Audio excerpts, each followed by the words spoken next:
Hello, I'm Lizzie and this is Lizzie Reads and welcome to my March TBR. So I know it's been a little while and this isn't like the best of my setups. It's not the worst, but it's definitely not the best. I've just been ill the last couple of weeks. February was a bit of a rubbish month in general. It ended with some sickness, which wasn't great. All my reading plans and vlogging plans just went completely out of the window, but it's fine. I'm starting March on a fresh, and I've actually got quite a reasonable TBR. There are 15 books on it, but it is reasonable, and I will explain why. Now, the first reason is because I'm only going to talk about two different series that I'm doing reading vlogs for, and those are the only things on my set TBR. I've been going a bit crazy with all of the things I want to read and adding things that I know I might not get time for reading. So I'm just going to set it at this and then see what comes. And I've got a couple of goals that if I tick off, I'll be really, really pleased with myself at the end of the month. So, first of all, and arguably the most important on my TBR, is I'm going to be rereading, again, the entire Princess Diaries series. Now, there's a reason for this, and if you know me, The Princess Diaries is one of my absolute favourites from my childhood. I read it when I was a child. I read it again when I was at uni to just for nostalgia, and I loved it. I thought it was amazing. It still really held up for me and felt really nostalgic and really fun. And then I read it again in 2020, March 2020. So nearly 3 years ago now. March and April I mostly read it. And that is because I read it when I was sad in lockdown and it made me feel better. And it was definitely such a fun experience. I didn't binge them though. I read them quite spaced out. I read a bit of them for Magical Readathon. I think I read them when I was feeling like it. But I reread the entire series and I loved it. Now I'm just going to hold up the first one because I have all 10. And the reason I want to reread them again this March is A, because I've been thinking about it for a while, but B, because this March the ebook book 12 comes out, The Princess Diaries, The Quarantine Diaries.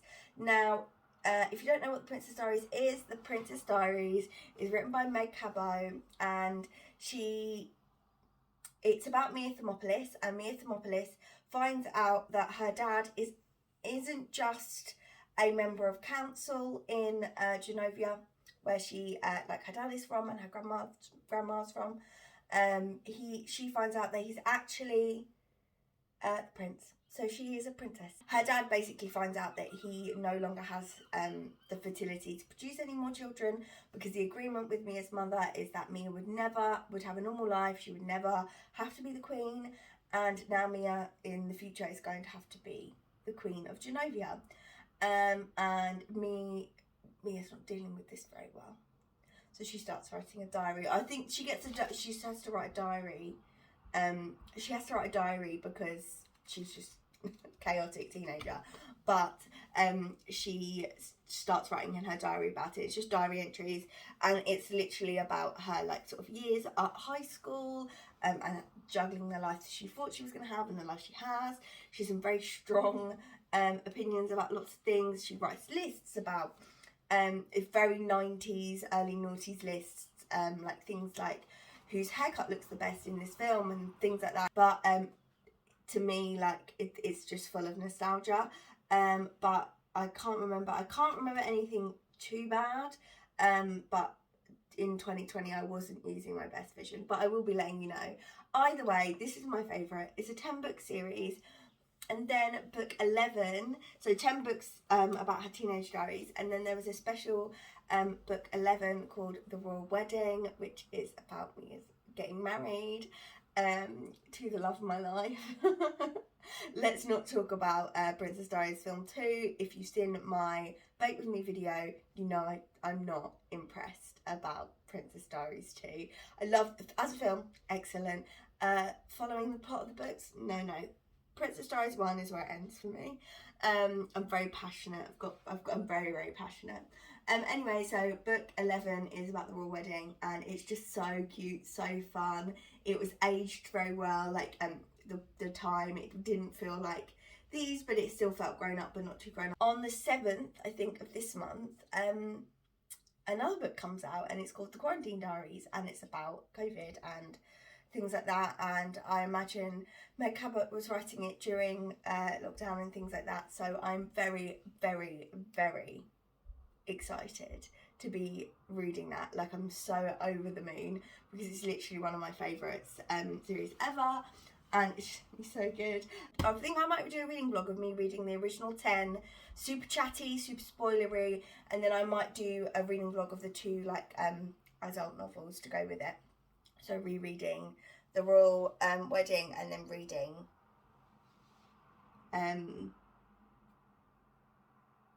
what's it called? What is it called? Reading The Quarantine Diary. So I'll probably do 2 separate reading vlogs, or I might just do one whole chunky vlog. I'm not 100% decided yet, but that's that. So that is why I'm reading automatically 12 books. However, these first, at least the first sort of 6 are like 200 pages, really, really easy to read. Like, we have some short pages. Like, I could fly through these. I could probably read like 2 of these in a day. I'm not too worried about the time it's going to take. I am trying to finish the Princess Diaries main series. I'm trying to finish them before it comes out, but that's only 7 days, and that's quite a lot of reading, so we'll see how I get done. I'm still like recovering a bit from being unwell, but we'll see. We will see. And then the other series I'm going to read is very, very, very different, and that's Fits in the Fall. This month I am going to finish Realm of the Eldlings. It's going to happen, mainly because I really wanted to get it done in the first quarter, because I wanted to like look towards other series, and I feel like if I've still got this series, then I'm not going to read other series. I'm not going to want to read other series. I want to finish it. I want to know what happens. I want to cry. At the moment, I've only got the first one, but the other 2 are in the post. So the first one is called Fool's Assassin, and then I'm not going to read the blurb, because the blurb often has spoilers on these editions of the Robin Hood books. But this is the final trilogy in Realm of the Eldlings, and Realm of the Eldlings starts with Assassin's Apprentice, which follows a young boy called Fitz, who is dropped onto the doorstep of Buckkeep by his maternal grandfather, who says he's fed up of looking after him. He's the Prince in Waiting's bastard. Why don't you look after him, he says to the royals. And they drop him there, and then he has to he's swept up into court life. He has to be kept at arm's length, but not too far away, because obviously he has a claim to the throne if anything goes south. So they train him to be an assassin, and he is brought up in the stables, and I just want to cry because I actually really love these books. They feel so accessible to me, even though I've been really struggling with fantasy. It's the only fantasy book, like the specific fantasy, that I've really, really connected with in such a long time, that's not YA or not easy for, like, you know, it's not like an urban fantasy. Like, it's the first fantasy that I've read in such a long time that has really connected with me. It doesn't too much go over my head. I really love it. It's such a beautiful story, and the writing is beautiful, and I love Robin Hobb, and I already don't want to finish it, but to know that I've read the entire series, and as a rereader, I know that I'll probably reread them again at some point, maybe not for a little while, but I will eventually reread them, and I am in love with the series, and it's so good, and I'm really excited to get back to Fitz, because Fitz is where my heart is, to be honest with you. Yeah. So I'm going to be reading that this month and probably crying. Because reading this would be such a challenge. And although there's a lot of them, they're not so much of a challenge, they're very easy. I think I'm just going to leave my TBR at that. But that doesn't mean I don't want to read more, because I think I will probably read more, and I haven't picked any of those books. There is one goal, make a bit more room on this shelf, because currently there's not room on this shelf for it, so for new books. And this is where I keep obviously my special editions or hardbacks that don't match inside. That's really annoying. So ideally I'd like to read one off here. I would like to keep my overall TBR count even this month. So basically I am currently on 98 unread books on my TBR. I don't want to go over that. So the minimum that I will read is obviously the two later books in the series will arrive and then they'll be read. The likelihood is I'll probably haul some other books. I'm going to get book box books, I think. So at least my book boxes from February still haven't arrived, and my Afterlight hasn't arrived. I've got my Afterlight coming. So I do need to read enough books to sort of like make room for those on my shelf. So basically, if any books I haul, if I don't read a book, I'm going to unhaul to make it balanced.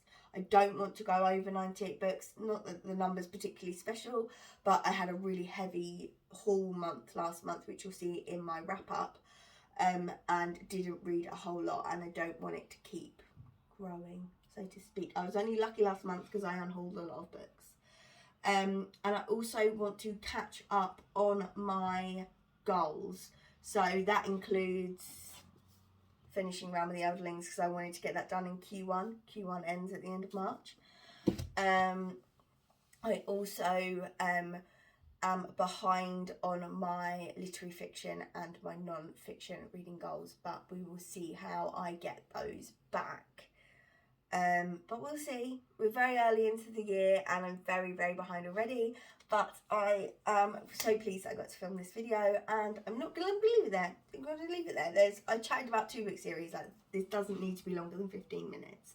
So thank you so much for watching, and I'll speak to you again soon. Goodbye.